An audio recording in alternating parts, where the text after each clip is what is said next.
ഇന്ന് നമ്മൾ എടുത്ത ഒരു ട്രേഡ് അതിൻ്റെ സെറ്റപ്പ് ഒന്ന് പറയാൻ കരുതി. അപ്പം ഞാൻ ഇന്ന് എടുത്ത ഫുൾ ട്രേഡാണിത്. ഞാൻ മൊത്തം എടുത്ത 5 ട്രേഡാണ്. അതിൽ 3 ടാർഗറ്റ് ഉണ്ടായിരുന്നു. ഒരെണ്ണം കോസ്റ്റ് എക്സിറ്റ്, ഒരെണ്ണം SL ഹിറ്റ്. അപ്പോൾ ഇതിൽ എനിക്ക് നല്ലൊരു സെറ്റപ്പിൽ കിട്ടിയൊരു ട്രേഡ് എന്ന് പറയുന്നത് ഞാൻ അവസാനം എടുത്ത ട്രേഡാണ്. അതെടുത്ത സമയം ഏകദേശം 11:18 ഞാൻ ആ ട്രേഡ് എടുത്തത്. 11:23 ഞാൻ അവിടെ നിന്ന് ട്രേഡ് എക്സിറ്റ് ചെയ്യുകയും ചെയ്തു. ഓൾമോസ്റ്റ് ഒരു 35 പോയിൻ്റോളം ഞാനതിൽ ക്യാപ്ചർ ചെയ്തിട്ടുണ്ടായിരുന്നു. അപ്പോൾ ആ ട്രേഡ് എങ്ങനെയാണ് ഓർഡർ ഫ്ലോ വെച്ചെടുത്തത്, എങ്ങനെയായിരുന്നു പ്രീമിയം ചാർട്ടിലുള്ള എൻട്രി, അപ്പോൾ ഇത്രയും കാര്യങ്ങളാണ് ഞാൻ ഈ വീഡിയോയിൽ പെട്ടെന്ന് പറയാൻ ഉദ്ദേശിക്കുന്നത്. അപ്പോൾ നമുക്ക് കോ ചാർട്ടിങ്ങിലോട്ട് പോവാം. അപ്പം ഞാൻ പറഞ്ഞല്ലോ ട്രേഡ് എടുത്തത് 11:18 അപ്പം 11:18 ഉണ്ടായിരുന്ന സെറ്റപ്പ് ഞാൻ പറഞ്ഞുതരാം. 11:18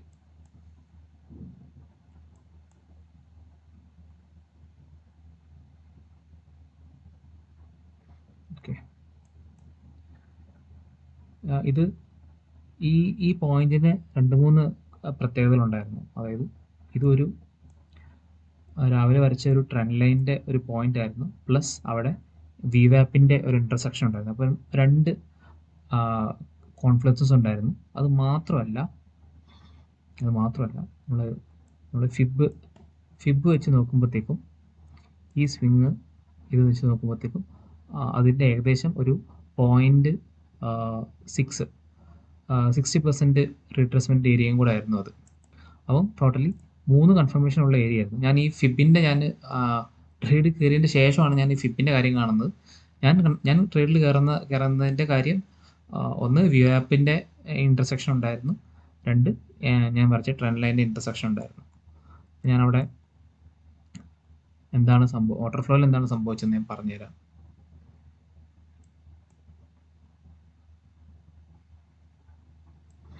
ഇത് 3 മിനിറ്റ് ക്യാൻഡിലാണ്. അപ്പോൾ 3 മിനിറ്റ് ക്യാൻഡിൽ എന്ന് പറയുമ്പോൾ 11:15 ക്യാൻഡിൽ നിങ്ങളിവിടെ കാണുന്നുണ്ടെങ്കിൽ 11:15, 16, 17. അപ്പം 11:15 തൊട്ട് 15:17 വരെയാണ് ഈ ക്യാൻഡിലിൻ്റെ ടൈം. അപ്പം ഈ ക്യാൻഡിലിൻ്റെ ഇവിടെ ബാർ സ്റ്റാറ്റിസ്റ്റിക്സിൽ എന്താണുള്ളതെന്ന് ഞാൻ പറഞ്ഞുതരാം. അപ്പോൾ ഇതാണ് ഇവിടുത്തെ ബാർ സ്റ്റാറ്റിസ്റ്റിക്സ്.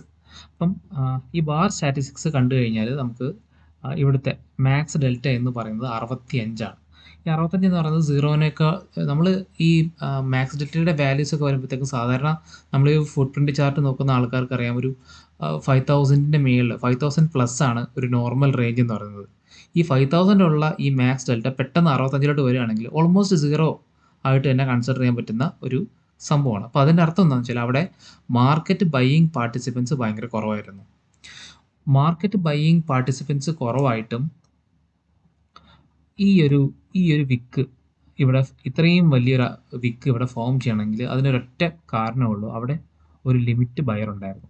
ആ ലിമിറ്റ് ബയർ വന്നിട്ട് അവിടുത്തെ മാർക്കറ്റ് ഓർഡേഴ്സ് മൊത്തം എടുത്തിട്ട് സെല്ലേഴ്സിന് മൊത്തം അബ്സോർബ് ചെയ്തു എന്നാണ് എൻ്റെ അർത്ഥം. അതായത് ഈ ഒരു ക്യാൻഡിലിൽ ഹ്യൂജ് അബ്സോർപ്ഷൻ സംഭവിച്ചിട്ടുണ്ട്. അപ്പം ഇതായിരുന്നു എൻ്റെ ഒരു 3 കൺഫർമേഷൻ എന്ന് പറയുന്നത്. ആദ്യത്തെ കൺഫർമേഷൻ ട്രെൻഡ് ലൈനിൻ്റെ ഇൻ്റർസെപ്ഷൻ, VWAPൻ്റെ ഇൻ്റർസെക്ഷൻ, 3 അബ്സോർപ്ഷൻ. അപ്പം എനിക്ക് നല്ലൊരു സെറ്റപ്പാന്ന് തോന്നിയിട്ടുണ്ടാണ് ഞാൻ ഈ ട്രേഡിൽ എൻട്രി ചെയ്തത്. ഇനി നമുക്ക് പ്രീമിയത്തിൻ്റെ ചാർട്ടിലോട്ട് വരാം. അപ്പോൾ ഇതാണ് പ്രീമിയത്തിൻ്റെ ചാർട്ട്. ഇപ്പം പ്രീമിയത്തിൻ്റെ ചാർട്ടിൽ ആ സമയമാകുമ്പോഴത്തേക്കും ഇവിടെ ഒരു ലിക്വിഡിറ്റി ഗ്രാബ് പാറ്റേൺ ഇവിടെ ഫോം ആയിട്ടുണ്ടായി. അപ്പോൾ ഞാൻ സാധാരണ എൻട്രി എടുക്കുന്നത് ഇങ്ങനത്തെ കുറച്ച് ചെറിയ പാറ്റേൺസ്, ഞാനൊരു ഹാമർ അല്ലെങ്കിൽ ഒരു പിൻബാർ പാറ്റേൺസ് നോക്കിയിട്ടാണ് ഞാൻ എൻട്രി എടുക്കാറ്. അതല്ലെങ്കിൽ ഒരു FEG. ഇപ്പം ഇവിടെ ഞാൻ നോക്കിയപ്പോഴത്തേക്കും ഒരു പിൻബാർ ക്യാൻഡിൽ ഉണ്ടായിരുന്നു. തൊട്ടടുത്ത് ക്യാൻഡിലും അതിൻ്റെ മേളിൽ ക്ലോസ് ചെയ്തപ്പോഴത്തേക്കും എനിക്ക് അതൊരു കൺഫർമേഷൻ എടുത്തു. ഞാൻ ഈ ക്യാൻഡിലിൻ്റെ റണ്ണിങ്ങിലാണ് ഞാൻ എൻട്രി എടുത്തത്, മാർക്കറ്റിലോട്ടാണ് എടുത്തത്. ഇപ്പം ഈ എൻട്രി എനിക്ക് മിസ്സായിരുന്നെങ്കിൽ എൻ്റെ അടുത്ത എൻട്രി എന്ന് പറയുന്നത് ഇവിടെ ഒരു ഫെയർ വാല്യൂ ഗ്യാപ്പ് ഫോം ആയിരുന്നു. ഈ ഒരു ഫെയർ വാല്യൂ ഗ്യാപ്പിലായിരിക്കും ഞാൻ പിന്നെ എൻട്രി എടുക്കുന്നത്. അപ്പോൾ സോ മേ ബി ഇവിടെ എനിക്ക് എൻട്രി കിട്ടിയാണ്. അപ്പോൾ അങ്ങനെയാണ് എൻ്റെ എൻട്രി സെറ്റപ്പ് പോകുന്നത്. ഞാൻ മാക്സിമം എടുക്കുന്ന എൻട്രി സെറ്റപ്പ് എന്ന് പറയുന്നത് ഒരു ലിക്വിഡിറ്റി ഗ്രാബ് ക്യാൻഡിലോ അതല്ലെങ്കിൽ ഒരു fair value gap, order block എന്തെങ്കിലുമൊക്കെ ഒരു ഫ്രെയിമിതായ ചാർട്ട് വരികയാണെങ്കിൽ അങ്ങനെ ഞാൻ എടുക്കാറുണ്ട്. ഇതിൽ ഒരു clear cut absorption on top of that നമുക്കൊരു ലിക്വിഡിറ്റി ഗ്രാഫ് ക്യാൻഡിലും കൂടെ എടുത്തപ്പോഴാണ് ഞാൻ എൻട്രി എടുത്തത്. പിന്നെ ഞാനൊരു എക്സിറ്റ് വന്നത് നമ്മൾ സാധാരണ ചെയ്യുന്ന പോലെ ഒരു സ്വിങ്, ഇപ്പം ഇവിടുന്ന് നമ്മളിപ്പം മാർക്കറ്റ് പോവുകയാണെങ്കിൽ ആ മാർക്കറ്റിൻ്റെ ചേഞ്ച് ഓഫ് ക്യാരക്ടർ സംഭവിക്കുന്നത് ഈ ഭാഗത്താണ്. ഇവിടുത്തെ സ്വിങ് ഹൈ ആണ്. അപ്പം ഇവിടെ 248 വരെ ഒരു സ്വിങ് ഉണ്ടായിരുന്നു. അപ്പോൾ എനിക്ക് തോന്നി 250 റൗണ്ട് ഇത് വെച്ച് കഴിഞ്ഞാൽ അതൊരു സൈക്കോളജിക്കൽ ടാർഗറ്റ് ആണെന്ന് വിചാരിച്ചിട്ട് ഞാൻ 250 ഞാനത് എക്സിറ്റ് ചെയ്തത്. ഇവിടെ ഓൾമോസ്റ്റ് ഒരു 10 മിനിറ്റ് കൊണ്ട് തന്നെ ആ ടാർഗറ്റ് റീച്ച് ആവുകയും ചെയ്തിരുന്നു.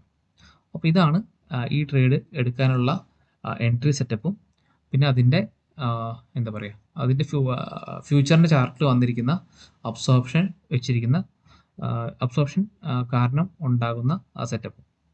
അപ്പോൾ മനസ്സിലായെന്ന് വിചാരിക്കുന്നു. ഇതൊരു സ്ട്രെയിറ്റ് ഫോർവേഡ് അബ്സോർപ്ഷൻ ട്രേഡ് ആയിരുന്നു. ഇന്ന് ഞാൻ എടുത്ത 5 ട്രേഡും അബ്സോർപ്ഷൻ ബേസ്ഡ് തന്നെയായിരുന്നു.